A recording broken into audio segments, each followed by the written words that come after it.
Oke, jadi ini untuk pengerjaannya udah selesai.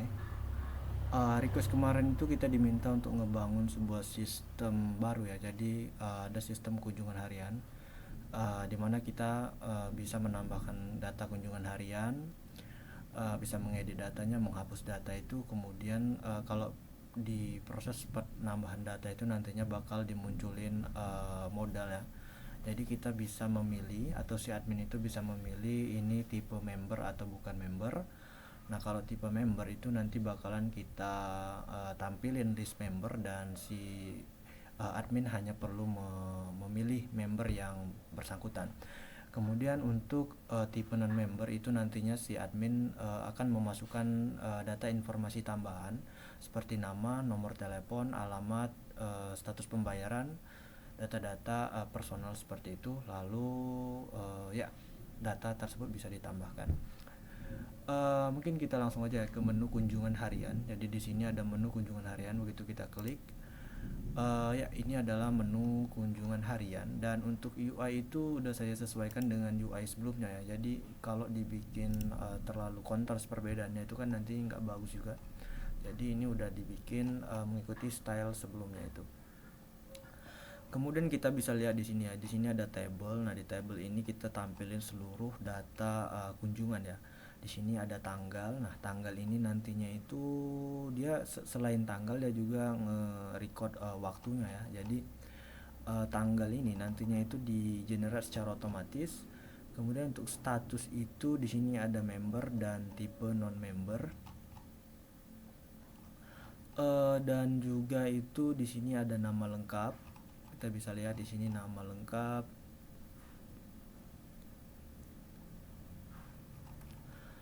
Seperti ini. Kemudian ada nomor telepon dan juga ada alamat, jenis kelamin, dan status pembayaran.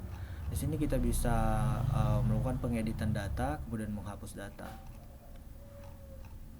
Oke, saya bakal coba buat tambah data kunjungan ya. Jadi di sini saya bakal klik di bagian tambah kunjungan.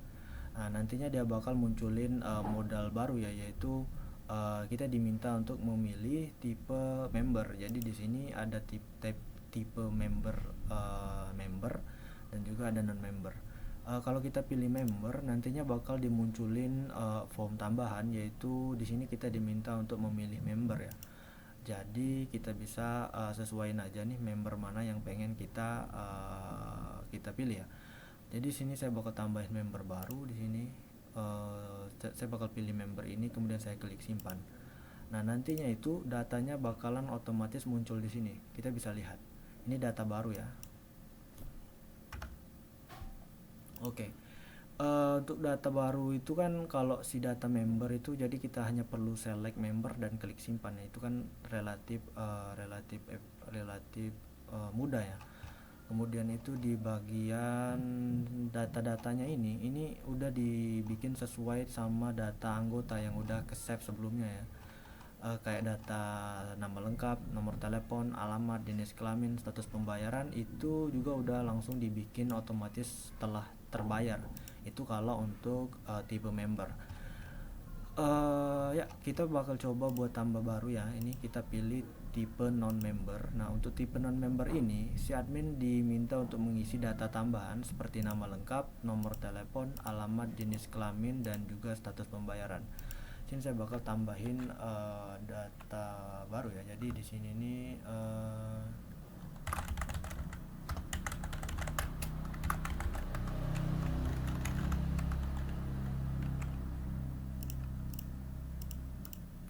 saya bakal set. Oke, kalau untuk tipe non member ini dia ada opsinya ya. Jadi kita bisa pilih opsi sudah membayar atau belum membayar. Saya bakal select untuk belum membayar. Saya bakal simpan. Oke, nah nantinya itu datanya juga udah otomatis ke perbarui ya di table ini.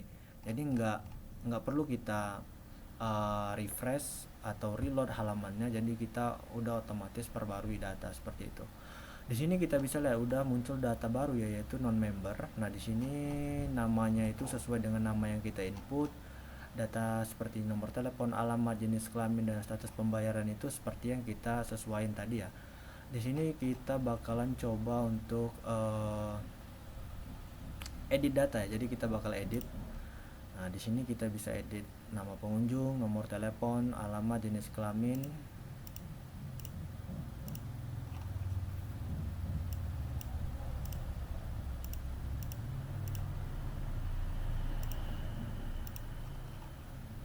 Oke ya, jadi datanya udah kita perbarui gitu. Gitu ya. Mungkin kita coba hapus data ya. Jadi di sini saya bakal hapus data. Sebelumnya itu kan kita punya 14 data, kita bakal coba cek. Nah, sekarang udah 13. Jadi untuk mekanisme tambah data, ubah data, dan hapus data itu udah working. Selanjutnya itu kita bakal ke menu laporan ya. Dan di menu laporan ini kemarin kan requestnya itu dia itu langsung kita specify aja ya value-nya. Jadi kita nggak perlu data filtering lagi. Kemarin itu dia nggak mau ada filtering, jadi kita udah specify aja data yang pengen kita kategorikan misal. Jadi di sini untuk kategorinya itu di sini laporan ini saya bikin dua ya. Jadi ada laporan pemasukan pendaftaran dan juga laporan pemasukan kunjungan. Bedanya itu ya dari cara kita mendapatkan penghasilan. Pertama itu ya ini penghasilan yang kita dapat dari pendaftaran. Kalau yang ini itu pendapatan yang kita dapat dari kunjungan si member atau pengunjungnya. Jadi kalau kita coba klik di bagian laporan pemasukan pendaftaran, nantinya itu bakal dimunculin data seperti ini. Di data paling atas itu ada kayak total ya, total pemasukan. Di sini kita lihat tadi ini untuk laporan pendaftaran ya. Jadi di sini kita bisa lihat udah ada 150.000 total pemasukan di minggu ini. Dan juga di sini ada keterangan berapa yang dibayar dan juga berapa yang belum dibayar seperti itu. Kemudian di sini itu ada total pemasukan pendaftaran per minggu kemarin ya. Jadi di sini kita udah dapat total sebesar 2.100.000 ya untuk pendaftaran di minggu kemarin. Di sini ada keterangan 14 dibayar, 0 belum dibayar. Lalu ada 2.250.000 untuk pendaftaran di bulan ini. Jadi di bulan ini itu udah ada 15 pendaftaran. Kemudian di sini untuk total pemasukan pendaftaran bulan kemarin itu nggak ada pemasukan sama sekali. Jadi di sini kita bisa lihat untuk filter value waktunya itu kita ambil minggu ini, minggu kemarin, bulan ini, dan bulan kemarin. Jadi kita punya 4 tipe filter waktu ya. Jadi saya pikir 4 ini udah cukup bagus ya buat memantau atau menganalisis performa dari si bisnis ini. Kemudian kita bisa lihat selain data yang kayak ini, data total info box ini, juga di sini ada table ya. Kita bisa lihat di sini ada data pendaftaran minggu ini. Jadi ini data-data yang didaftar atau pendaftaran di minggu ini. Kita bisa lihat di sini untuk minggu ini kita punya satu pendaftaran, dan ini juga udah valid ya. Dan pendaftaran itu untuk biayanya itu kita set ke 150.000 ya. Jadi di sini ada nama lengkap, nomor telepon, alamat, jenis kelamin, status pembayaran, dan biayanya itu. Di sini ada total pemasukan dari data pendaftaran minggu ini. Kemudian di sini ada data pendaftaran minggu kemarin. Minggu kemarin ini cukup banyak ya. Jadi kita udah dapat value 2.100.000 ya. Kita bisa lihat di sini datanya sama sih kayak kemarin, cuma beda waktunya aja, beda pengelompokannya ya. Jadi tipe jadi cara kita klasifikasi waktunya itu bukan kayak dari tanggal ini ke 7 hari kemarin, bukan seperti itu.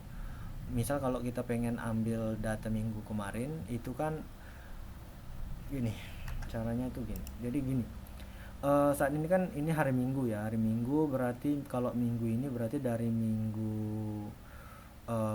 dari Senin, berarti minggu ini itu kan dari tanggal 11 ya.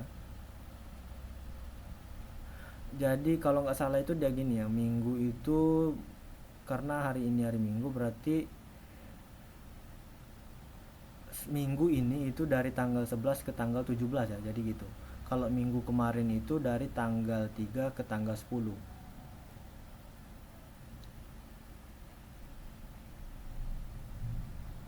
Kayaknya bukan ya.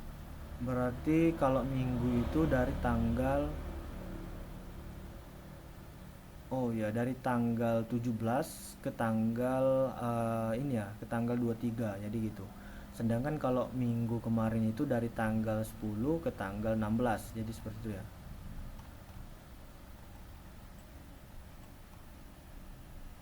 Ya, seperti itu.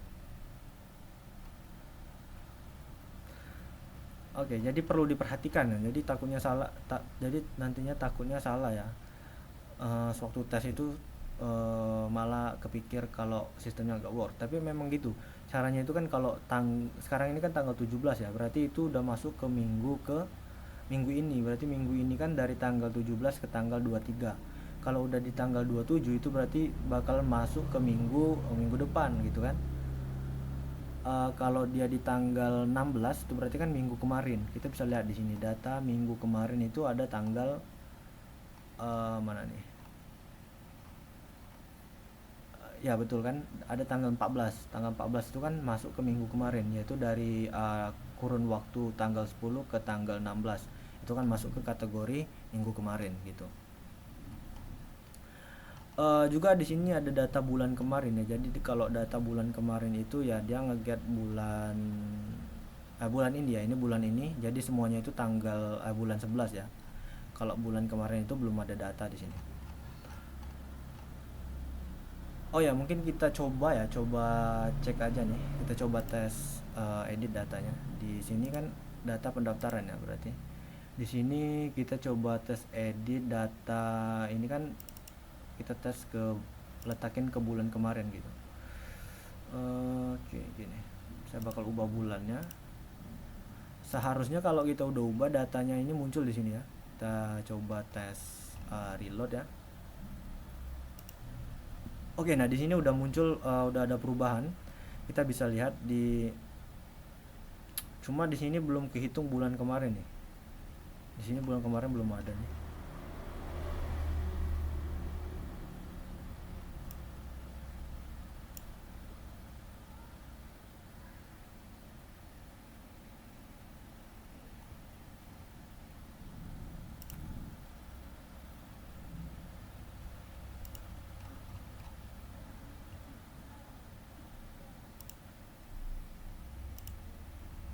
Oh iya, di sini udah muncul data pendaftaran bulan kemarin.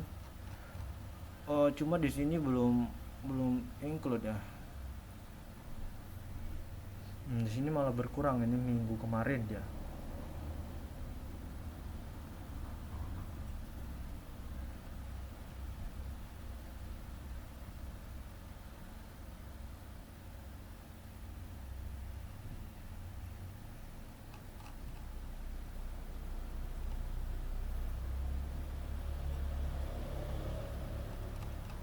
Sebentar, saya bakal coba debug ya. Oke, jadi di sini dia udah muncul ya. Kita bisa lihat tadi kita ubah satu data kan. Kita ubah satu data tadi di sini ke bulan kemarin. Ini kita coba ubah ke bulan Oktober ya. Jadi bulan 10. Sorry. Bulan 10 tanggal 12 ya. Jadi ini seharusnya di sini dia bakal langsung jadi dua ya. Jadi dua dibayar, kemudian di sini udah muncul dua juga. Kita coba tes reload datanya ya. Nah di sini dia udah masuk ya.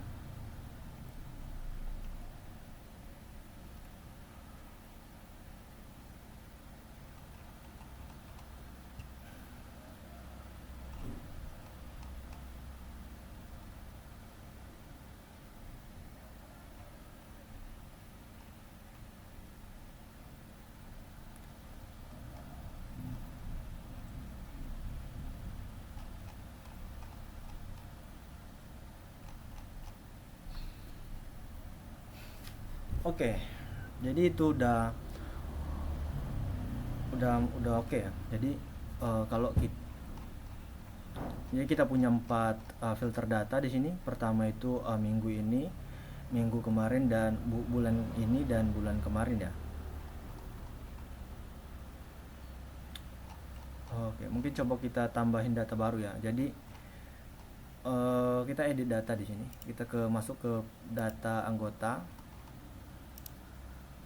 Oh ya, di sini dia belum bisa diedit untuk data pembayarannya ya di data anggota ini. atau mungkin coba kita hapus ya, kita hapus data satu ya, kita hapus data sini, apakah dia bakalan bereaksi nantinya. Kita bakal ke laporan pendaftaran. Nah di sini oke. Nah di sini kita bisa lihat untuk pendaftaran di minggu ini belum ada karena barusan udah kita hapus ya data terbarunya.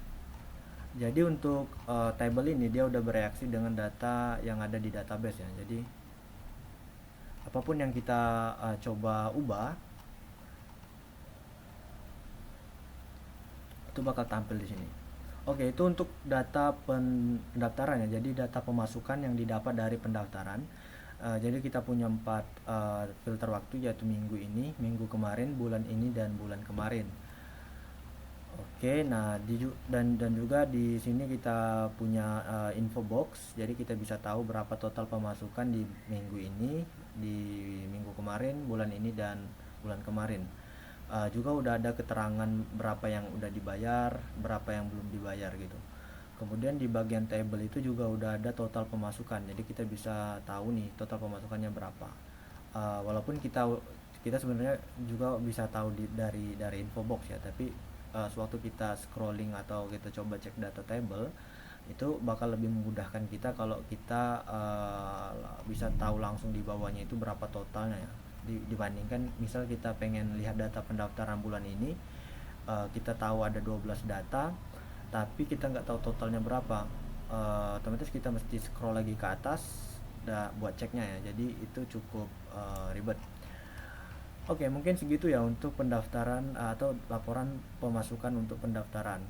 Kemudian di bagian sini ada laporan pemasukan kunjungan. Kurang lebih ya sama ya, jadi nggak beda. Jadi nggak terlalu beda sih, cuma bedanya itu data ini kita ambil dari data kunjungan. Jadi di sini kita bisa tahu nih total pemasukan kunjungan minggu ini berapa. Kita punya 275.000, 11 udah dibayar, 2 belum dibayar gitu. Di sini total kunjungan kemarin itu belum ini ya, belum ada sama sekali. Untuk kunjungan bulan ini itu udah ada 11 ya. Udah ada berapa nih? Udah ada 12 ya, 12 kunjungan, cuma 2 belum dibayar. Dan value-nya sama di sini. Itu artinya seluruh kunjungan di bulan ini itu dibikin di minggu yang sama gitu. Jadi ini bukan error, tapi memang gitu kan. Kenapa datanya kok data kunjungan bulanannya sama dengan data kunjungan minggunya? Itu karena emang data kunjungan di bulan ini semuanya itu dibikin atau dibikin di minggu yang sama, itu di minggu ini, tepat di minggu ini, jadi gitu. Oke, untuk penjelasannya sama ya. Jadi cuma bedanya itu value-nya ya. Tadi kan kalau untuk si pendaftaran itu kan value-nya itu biayanya itu kan 150.000 ya. Kalau si pendaftaran ini kalau si kunjungan ini dia itu 25.000. Oh ya, dan juga di sini kan ada data yang belum dibayar. Kalau data yang belum dibayar itu kita bisa coba lihat di bagian pembayaran ini atau biaya ini, dia ada indikator gini ya. Saya bikin indikator kayak dicoret gitu. Itu artinya belum dibayar. Tapi kalau kita coba ini ya, coba tweak datanya itu, di sini kan kita coba, ini kan belum membayar ya, kita coba ubah ke sudah membayar. Di sini kan udah telah membayar, datanya tadi bakalan otomatis berubah ya. Jadi kan tadi 275 sekarang udah jadi 300. Dan di sini tadi kan seharusnya data terbarunya ini dia belum dibayar, tapi sekarang udah dibayar. Data yang kecoret tadi kan ada 2 nih, sekarang hanya 1 gitu. Oke, mungkin segitu ya untuk laporannya itu. Dan kalau pengen di print itu bisa gampang ya, ngeprintnya itu gini. Jadi kita bisa print datanya ini ke PDF gitu. Oh ya, alasan kenapa kita bedain ini karena kalau kita nggak bedain, jadi nantinya itu dalam proses pembacaannya itu dia rancu, susah ngebaca datanya nanti. Tapi kalau udah kita pisahin ini, jadi kan dia lebih ke terklasifikasi ya. Kita bisa tahu pendapatan kita yang kita dapat dari data pendaftaran itu berapa, sedangkan untuk pemasukan dari kunjungan itu berapa.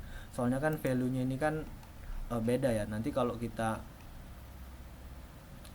satuin, selain tabelnya bakalan lebih banyak dan juga info boxnya bakalan lebih banyak. Jadi mending kita bikin terpisah gini. Jadi lebih clear aja gitu. Oke, mungkin segitu ya untuk demonya. Terima kasih.